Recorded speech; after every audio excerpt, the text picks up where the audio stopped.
Saudações galera, Juliano Antoniolo. Nesse vídeo a gente dá continuidade à nossa série Manda Que Eu Mato, onde eu respondo as perguntas dos meus inscritos lá no Instagram e aquelas perguntas que forem deixadas aqui nos comentários desses vídeos. E já aproveita e deixe seu like aí embaixo, porque vai ajudar bastante o nosso trabalho aqui no YouTube. Inclusive eu já aconselho a vocês, já façam suas perguntas aqui embaixo, que eu vou lê-las, vou escolher as que eu achar mais relevante e elas vão ser respondidas aí nesse quadro nas próximas semanas.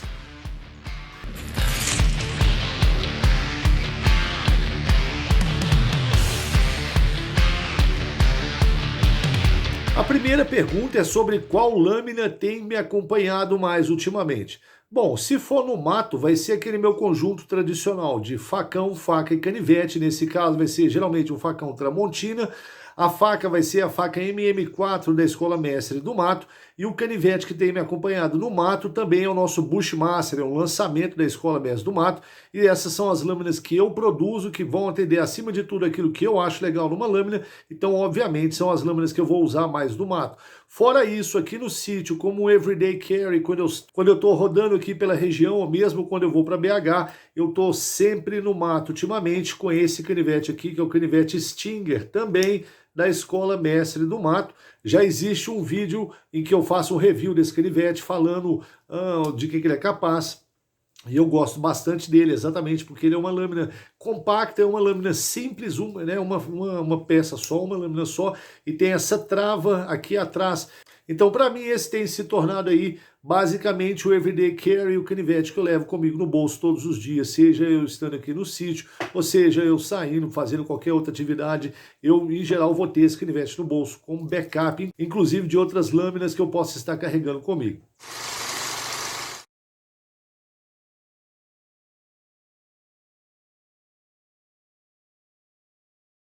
Qual madeira nacional que eu acho que substitui o Fatwood? Falando muito francamente, substituir 100% em todas as possibilidades que você consegue ali do pinheiro, né, que é a árvore que a gente chama de Fatwood, eu acho que não existe nenhum equivalente. A gente tem aqui no Brasil algumas árvores que se assemelham bastante e que oferecem alguns dos recursos do pinheiro, por exemplo, a araucária, né, que do sul de Minas para baixo, até o sul do país, já é bem mais comum. Ela vai oferecer possibilidades, até onde eu sei, muito parecidas com a do Fatwood, mas não são exatamente idênticas. Eu sei, por exemplo, que a seiva do pinheiro pode ser usada como cicatrizante, não sei até que ponto a seiva da araucária também poderia ter também esse mesmo valor terapêutico.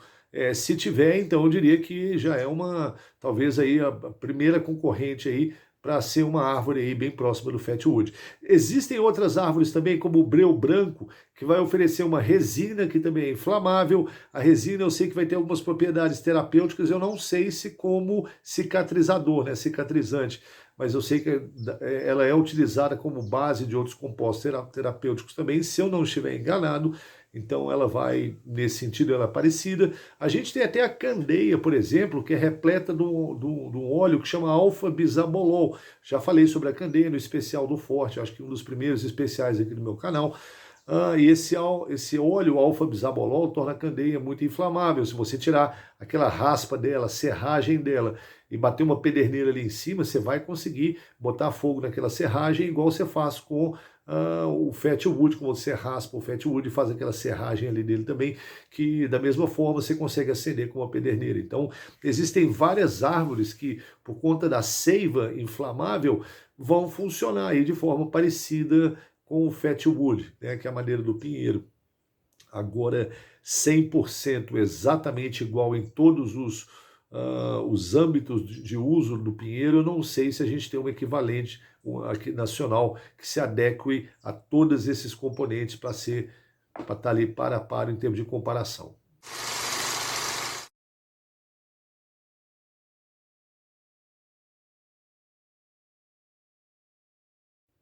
Essa pergunta também é bastante interessante e foi colocada lá na caixa de perguntas que eu abri na minha conta do Instagram. Então, na minha opinião, qual seria o patamar, o nível que o bushcraft aqui no Brasil tem que chegar? Se a gente for comparar com o que está acontecendo em locais, em países onde a cultura do bushcraft, como vamos dizer assim, dessa forma mais popular e principalmente através de eventos e vídeos e demanda no YouTube, esses países já estão na frente da gente há muito tempo, né? Então você tem eventos grandes, você tem um público muito grande também, mesmo o público mais leigo, de alguma maneira geral, eles estão meio que familiarizados, eles sabem que existe o que é bushcraft, mesmo não sendo da área, vamos dizer assim. Então isso lá já está mais presente na cultura, no dia a dia das pessoas. Aqui no Brasil, até porque a gente começou isso há muito pouco tempo, né?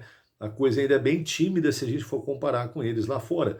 Haja vista a quantidade de eventos, o número de pessoas mesmo, né? A gente, apesar de estar crescendo e cada dia passa, chega mais gente para o nosso meio, a gente ainda consegue conhecer quase todo mundo, porque tem os eventos, tem os grupos, não é uma coisa onde o número de pessoas já se tornou algo incontável, vamos dizer assim, né? Então, existe outra questão também, que é a questão do mercado, exatamente porque o número de pessoas que vão consumir produtos comercializados nessa área é muito pequeno, não existe um mercado muito grande para venda de produtos aqui. Eu falo como alguém que produz material, né, produtos aí para serem consumidos nesse nicho. Então, se a gente for comparar com o mercado da América do Norte, sei lá, dos Estados Unidos, do Canadá, ou mesmo com a situação de vários países da Europa, como a Inglaterra, consegue-se de fato abocanhar uma fatia desse mercado por conta da demanda. Aqui no Brasil, além da demanda não ser muito grande, a cada dia sempre aparecem pessoas ou marcas aí começando a explorar a questão do bushcraft.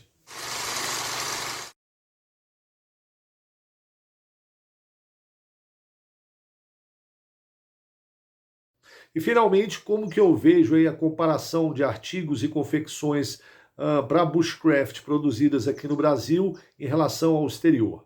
A gente precisa, primeiramente, levar em conta e compreender a diferença de mercado e de cenário, tanto do Brasil quanto locais como no Reino Unido, na América do Norte, né, onde a prática do bushcraft já é muito mais comum, já é muito mais presente, ela já faz parte, em alguma medida, do imaginário popular das pessoas e, consequentemente, já existe um mercado de consumo, de uma demanda para produtos muito maior que aqui no Brasil. Aqui no Brasil, a coisa ainda é muito tímida, até porque com essa abordagem nova, né, vamos dizer assim, o bushcraft mais comercial, ou esse bushcraft de YouTube que a gente vê nas redes sociais, por esse mercado, esse nicho ser muito novo aqui no Brasil, então, obviamente, a demanda para esse tipo de produto relacionado a essa área ainda é muito menor, né, do que se a gente for comparar com o que acontece lá fora.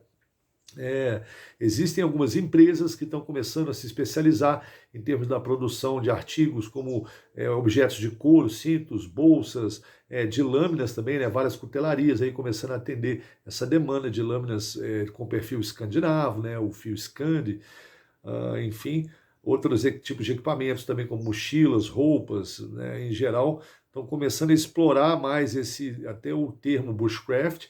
Mas é aquilo que eu falei, em relação ao que acontece lá fora, a coisa que ainda ocorre de forma muito tímida, eu creio que esse mercado tende a crescer. Isso me lembra de uma coisa que o Will Lord, um inglês famoso, lascador de pedra, né, de Flint, eu fiz uma entrevista com ele uma vez lá na Inglaterra e ele estava falando sobre o bushcraft na Inglaterra naquela época, e ele dizia que ainda era muito relacionado à marca da faca, da roupa, da mochila, do equipamento, e o bushcraft, para muitas pessoas, em grande medida, tinha mais a ver com essas formas de se estar no mato, né, com os meios para você estar no mato, que seria o equipamento.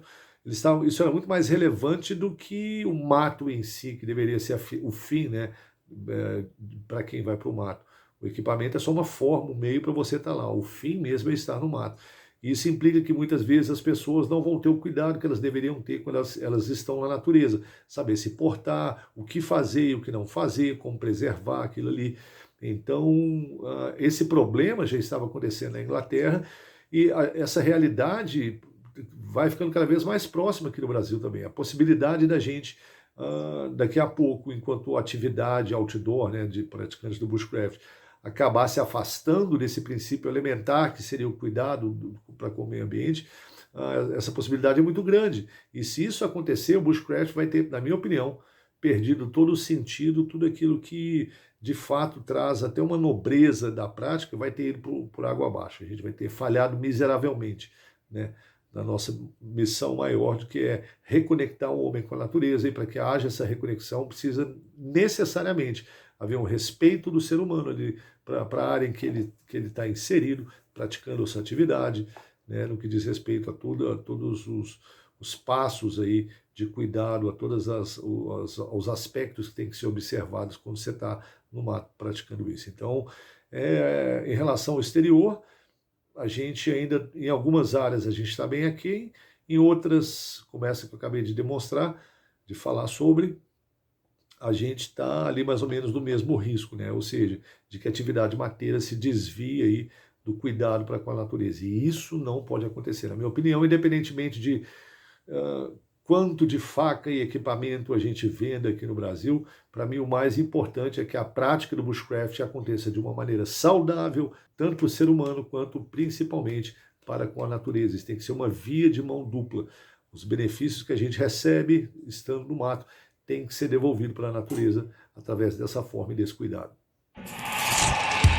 Galera, e se vocês curtiram esse vídeo, mais uma vez, deixem o seu like aí embaixo, se inscrevam no nosso canal, compartilhem o vídeo e façam parte do nosso clube de membros para vocês terem uma interação mais próxima comigo. Esse aqui foi o Juliano Antoniolo, a gente se vê no mato, minha gente. Um grande abraço.